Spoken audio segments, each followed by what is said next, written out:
Oracle just laid off up to 30,000 people, and the way it happened, nobody saw it coming. Tuesday morning, March 31st, employees wake up, check their email, and there it is, a termination notice sent at 6 a.m. No call from your manager, no heads up from HR, just an email signed Oracle leadership.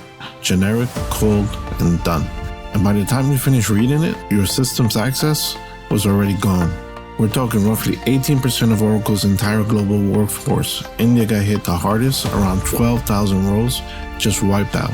Sales, engineering, security, healthcare, entire teams lost nearly a third of their people overnight. Poof. So why? Because Oracle's going all in on AI. How clever.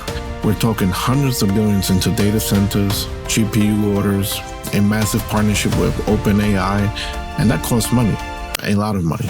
Analysts basically predicted this. Cut 20, 30,000 jobs, you free up around 8 to 10 billion a year in cash flow. Simple math, brutal math, but simple. The stock actually went up on this news, of course. And employees, they're on LinkedIn, Reddit, X, venting.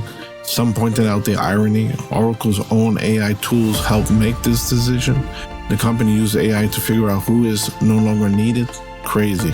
One restructuring filing from March already referenced up to $2.1 billion in severance costs for 2026.